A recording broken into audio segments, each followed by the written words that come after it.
Welcome to Grizzly Tales for Gruesome Kids, a series of cautionary tales for lovers of scream. I call this tale The Litter Bug. Where would the world be if we all simply scrumpled up things we didn't want and tossed them away? Actually, I think I may have just invented a new game here. Spider mincing.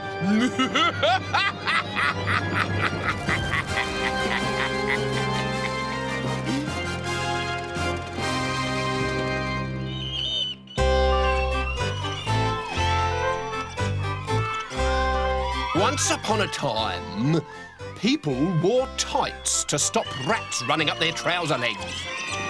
In them days, rats were enormous because people threw their rubbish into the street and rats love rubbish. Then clever clogs called Mr. Dustbin invented this, and rats grew thin and hungry and died out. Mr. Dustbin, however, grew rich and fat and retired to Bognor Regis to drink beer. 100 years later, however, a girl of very little brain neglected to use Mr. Dustbin's invention and started a plague that was even more terrifying than rats. The girl's name was Bunty Porker.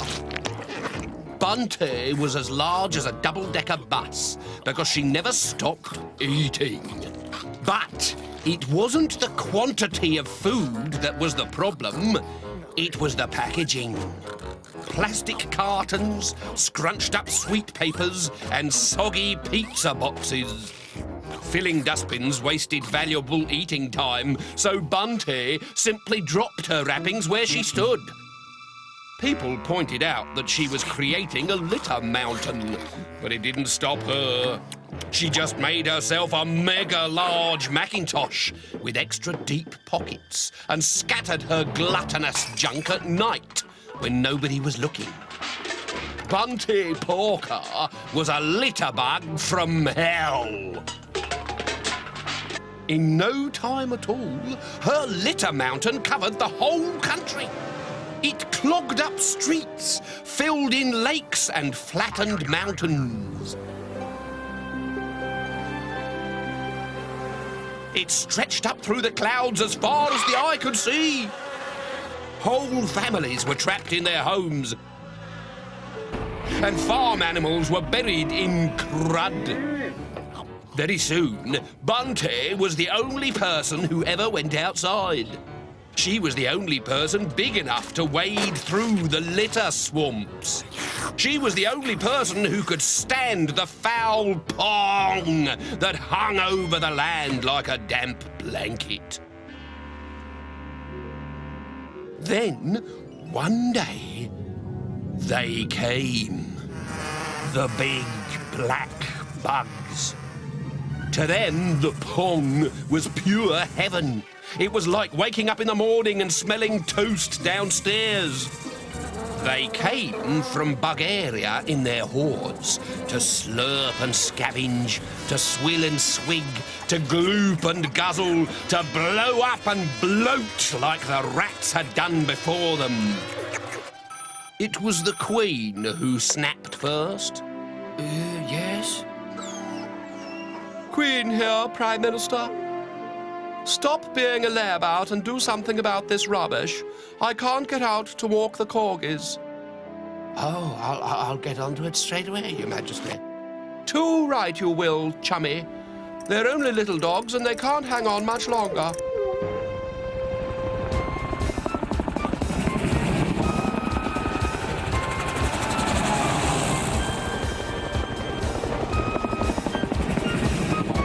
That night, 6 helicopters and 200 troops squelched into London under the command of one Colonel Buffy. Operation Capture Bunty, present and correct, PM. My troops are fully camouflaged. She'll never see us coming. Meanwhile, Bunty was busy stuffing her pockets for that night's litter drop.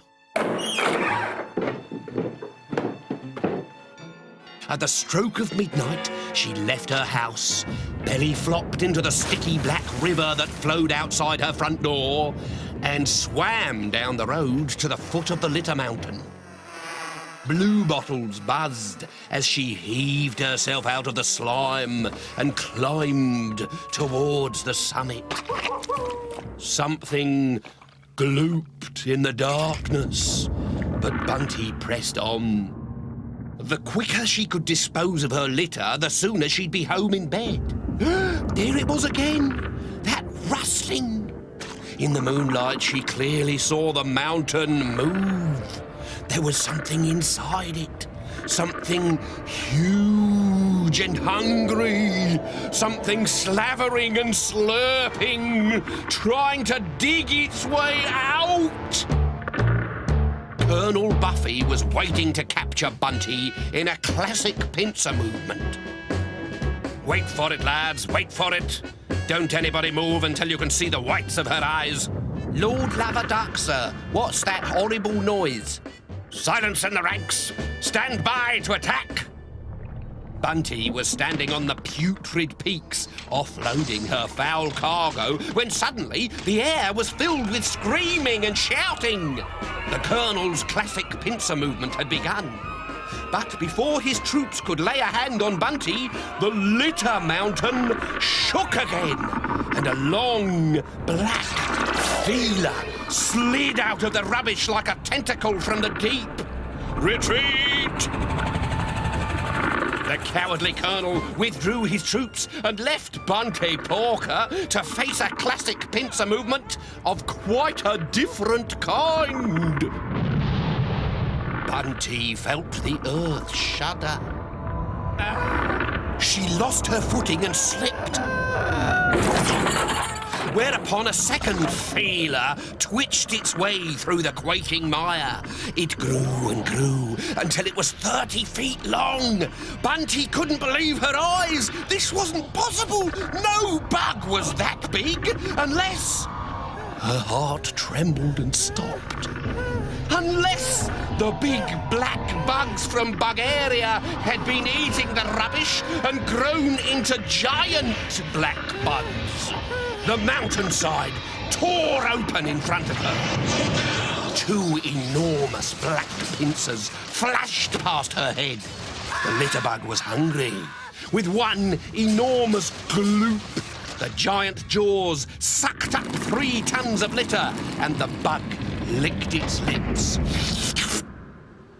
When the greasy chip papers had floated back to Earth, Bunty Porker was nowhere to be seen.